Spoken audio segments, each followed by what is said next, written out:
Hello. Welcome back to the Miss Annie B show. If you like what you see, make sure you like. If you're really trying to be in my business, and Brent, let them know, because I know you are. Subscribe.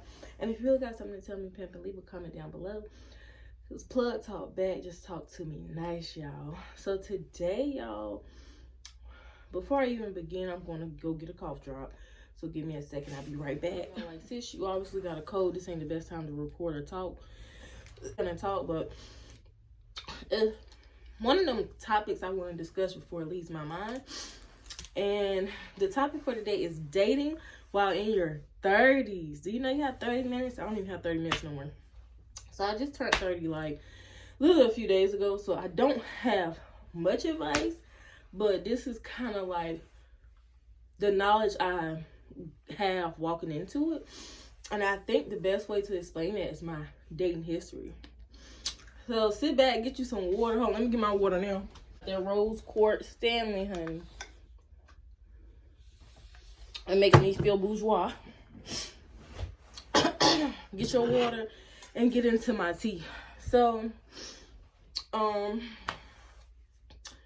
we can start elementary. So elementary, I've had, my elementary is kind of grown, y'all. I ain't do no crazy stuff, but did have boys I would play house with, or, you know, I like you, do you like me?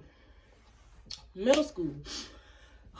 Middle school is when I would consider my self-esteem was the lowest it's ever been in my life. Like, I really was questioning, was I pretty? And that's so crazy to me, because you could be a hater or not, but we're not gonna lie about this face card. Like, let's just, and that ain't me being conceited, let's just be me being real. Like, let's not lie about the face card. But the reason why I was questioning that, because of course middle school is hard for everybody, but I went to a small town, and a small town is basically popularity contest. So you could look like a rat in the face, because that's what some of them people look like. Pigs, cows, horses, bats. If you were popular, oh, you were fine. And if you wasn't popular, then you won't.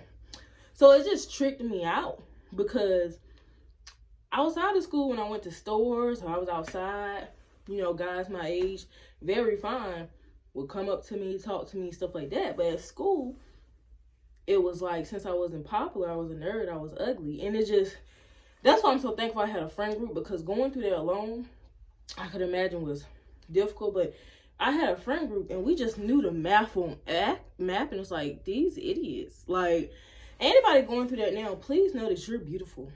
And those people are idiots, and they're probably going through trauma at home. I'm not excusing it.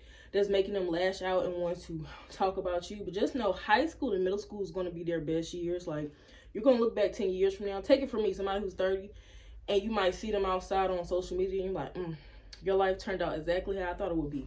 Trash. Like, just keep your mind on your goals. Like, life gets better, I promise.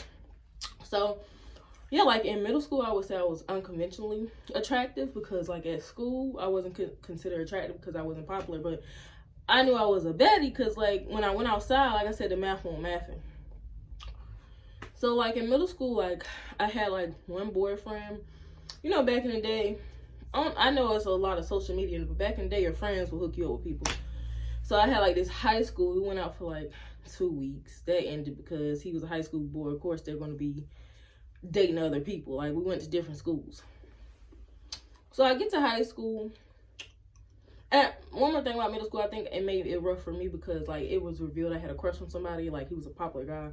So like that went on for years. People just kept bringing it up in my face, and I was just so over it, because it's like, if I'm not popular and y'all don't care, why are you so concerned about my love life? Like, let it go. Like, he literally told everybody, and I was so embarrassed, because I'm like, why are you, am I famous? Like, why did everybody need to know my business? So anyway, go to high school. My confidence is way better, because now I know I'm going to school with a group of idiots. Like, me and my friends knew we getting out of the hood. Once we out of here, it's our time. So the school stuff didn't affect me like it used to in middle school. It was just like, I just got to get through these 4 years with these idiots, and I'm out. So I had 2 boyfriends in high school.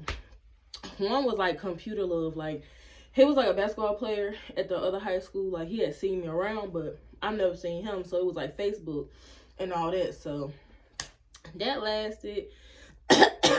until basically I met my first real boyfriend, because I mean, you get tired of just talking to somebody on the phone. He didn't have a car, and my mom was not that parent where she was gonna drive me to my boyfriend's house. So it was like, that, I guess, boosted my self-esteem because he was, you know, fine and popular. But it's like, bro, we can't hang out. So I met, then it was my first boyfriend, the bum. Now, my first boyfriend, it was a confidence boost because he was a pretty boy, honey. He was very pretty. But that was it. Like, Lily, he would ghost me for weeks, and it's given he was a HOE. Now I get that now. Didn't do a single thing for me. He was one of the men that believe dates should always be 50-50. You ain't dating me then. If I gotta pay 50 on a date, then you're my friend. Like, I gave more effort to see him than he would see me. So that relationship ended because his baby mama messaged me on Facebook, y'all, and said, hey, he has a child. Y'all, I'm 18. I'm dealing with baby mama drama. I'm out of here. And this is the time that I'm about to go to college. So I guess in high school, because I was dealing with him like my senior year, it was hard. But once I went to college, it was easy to let him go because you get to college and it's just options. Like, we're not in our small town no more. We're not dealing with idiots no more. So me and my girls are pretty. We get attention. So college was just that. Like, I ain't gonna lie, the first weeks, I was kind of in my head, like, is this gonna be like middle school, high school again? But I was proven very wrong in a good way. Like, literally my second day at college, I was hanging out with, I guess, my situationship for that semester. A situationship is somebody who acts like your boyfriend but just isn't. But he was very, very sweet. Shout out to him. Like, we still, like, say hey to each other to this day and stuff. He treated me with so much respect. But he was like a club promoter. And y'all know club promoters are known for being out there, like players. So I guess we started talking because he was trying to figure out his school stuff. Like, he switched school, stuff like that. So, you know, college, I'm outside. Like, men are talking to me, approaching me. I get in my first serious relationship sophomore year. And I want to give a shout out to him because that was the first relationship that made me feel like a lady. And side note to my high school boyfriend, he wasn't even the first guy that took me out on a date. We were going through a break, and a guy that I met on social media came from another city to take me out on a date. I'll never forget my first day. I was 17. You couldn't tell me nothing. My curfew at the time was 1 a.m. I was like 17, 18. So I just felt like that girl. He took me. What was that Tyler Perry movie where the married woman cheated on her husband and caught a disease? We went to that and then went to Wendy's. And you couldn't tell me nothing because he was fine, honey. He had his own car. You know, as a teenager, you get somebody with their own car. You like, he was fine, a little few years older. So I was feeling like the girl. He found out we had got back together, my first boyfriend. He found out, child, and stood me up for prom. Very toxic.